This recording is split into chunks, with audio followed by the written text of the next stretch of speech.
Pushpa 2 trailer చూసావా? చూసా అన్న. ఎలా అనిపించింది? చాలా బాగుంది. ఆ, అండ్ స్టోరీ ఫస్ట్ దానికంటే కూడా ఎక్కువ మంది విలన్స్ కానీ అంతా బాగా పెట్టాడు. గట్టిగానే ప్లాన్ చేస్తానట్టున్నాడు Sukumar. Okay. Action scenes trailer లో చాలా చూపించారు కదా, అవన్నీ చూసినా నీకు ఎలా అనిపించింది? బాగా హై వచ్చింది. సో మూవీ పైన కూడా ఎక్స్పెక్టేషన్స్ బాగా పెరిగాయి. 1000 కోట్లు కొడుతుందని అనుకుంటున్నాను. ఓకే. మెయిన్ గా అసలు వాళ్ళు చెప్పేది అంటే జాతర ఎపిసోడ్ బాగుంటుంది, జాతర ఎపిసోడ్ బాగుంటుంది. ఆ జాతర ఎపిసోడ్ నువ్వు ఎలా ఎక్స్పెక్ట్ చేస్తున్నావు అసలు? నాది తిరుపతి అన్న. సో నాకు దాని గురించి ఐడియా ఉంది. మా పక్క గంగమ్మగుడి వచ్చినప్పుడు తాతయ్యకొండ గంగమ్మగుడి అంటాము. సో అది వచ్చేప్పుడు ఏమవుతుందంటే జాతర అందరూ అక్కడ ఉండే అబ్బాయిలు కానీ అందరూ అట్లా అమ్మవారి మాదిరి వేస్తారు. సో ఆ ఫైటింగ్ సీన్స్ అంటే నాకు కూడా ఎక్కువ ఉంది. మా పక్కన ఎట్లా చూపిస్తారు అనేది ఎక్కువ ఇదిగా ఉంది. ఓకే. గంగమ్మ జాతర అసలు ఎలా చేస్తారు, దాని ప్రాసెస్ ఏంది? తిరుపతి కాబట్టి 2 నిమిషాల్లో నీ తెలిసి అంటే అంత ఐడియా లేదు. బట్ అక్కడ ఉండే అమ్మవారిది ఇక్కడ మిగతా అమ్మవార్ల మాదిరి కాకుండా ఆ టైంలో గంగమ్మ జరిగే జాతర టైంలో ఏం చేస్తారంటే అక్కడ అమ్మవారిని తిడతారు కొంచెం, ఒక పర్టికులర్ డే మాత్రము. అప్పుడు అందరూ కొన్ని రోజుల వరకు అమ్మవారి విధంగా కానీ మిగతా కొంతమంది ఇట్లా కొట్టుకుంటారు కదా, అట్లా కానీ అట్లా డ్రెస్సెస్ వేసి మొత్తం అంతా తిరుగుతూ అంతా బాగా ఎంజాయ్ చేస్తాం. ఓకే. అంటే అమ్మవారి లాగా వేషం వేసుకొని ఇట్లా చేస్తారు, చేస్తూ ఉంటాం. చిన్నపిల్లల నుంచి పెద్దవాళ్ళ వరకు అందరూ వేస్తారు. ఓకే. ఇప్పుడు రష్మిక మందన్న క్యారెక్టర్ ఎలా ఉండబోతుంది? ఆమె ఏమైనా చనిపోయిద్దని గాసిప్స్ వస్తున్నాయి. అవును, అది అనిపిస్తుంది.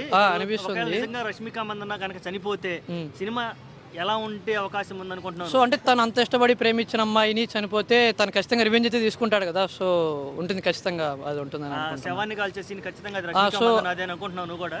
నేను అయితే కొంచెం అట్లే ఎక్స్పెక్ట్ చేశాను. లాస్ట్లో తను శారీ పైన ఫైట్ చేస్తాడు కదా, సో అదే అనుకుంటాను నేను కూడా, అదే అనుకుంటాను. ఓకే. సినిమా ఓవరాల్గా ఎన్ని కోట్లు కొట్టే అవకాశం ఉంది? ఎక్స్పెక్టేషన్స్ భారీగా ఉన్నాయి కదా. 1000 కోట్లు కొట్టచ్చు అనుకుంటున్నాను. 1000 కోట్లు. ఓకే. ట్రైలర్ లాంచ్ వచ్చేసి డైరెక్టర్ తీసుకెళ్లి మన తెలుగు రాష్ట్రాల్లో కాకుండా అంటే పాన్ ఇండియా మూవీ అనుకున్న first time the pan India release చేశాడు. సో నువ్వు అన్నట్టు గంగమ్మ జాతర తిరుపతి అవునవును. దానివల్ల తిరుపతిలో పెట్టుంటే నీకు ఎలా అనిపించేది అసలుకి? తిరుపతిలో పెట్టుంటే ఇంకా మా పక్క ఒక రేంజ్ లో ఇంకా చాలా బాగుండు. తిరుపతిలో అల్లు అర్జున్ ఫ్యాన్స్ క్లబ్ వాళ్ళు కూడా మొన్న ఎట్లా చేయాలనేది కూడా పెట్టారు. నేను కూడా ఫాలో అవుతుంటా తిరుపతి అని మొత్తం మూవీస్ అన్ని గురించి. ఓకే. ఇంకా ఈ సినిమా ఇప్పుడు ఆల్రెడీ పుష్ప 1 జాతీయ స్థాయిలో నేషనల్ మంచి పుష్ప 2 కూడా మళ్ళీ నేషనల్ అవార్డు కొట్టే అవకాశం ఉందా? నేషనల్ అవార్డు వరకు ఏమన్నా, బట్ చాలా అయితే వస్తుంది. అవార్డ్స్ అయితే చాలా వస్తాయి. మూవీ గురించి మంచి ఎక్స్పెక్టేషన్స్ ఉన్నాయి.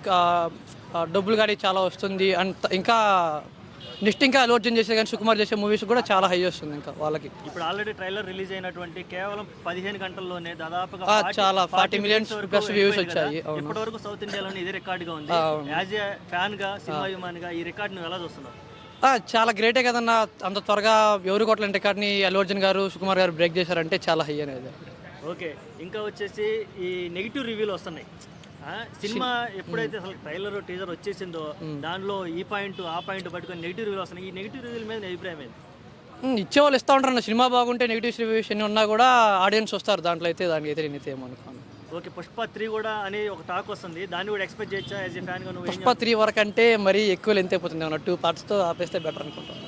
ఓకే. Thank you. ఓకే. అది చూశారు కదా, పుష్ప 3 అనేది ఫ్యాన్స్ కోరుకోవట్లేదు, మళ్ళీ స్టోరీ లాగ్ అయిపోతుంది అనుకుంటున్నారు. కాబట్టి పుష్ప 2 అనేది చాలని ఫ్యాన్స్ కోరుకుంటున్నారు. Thanks for watching.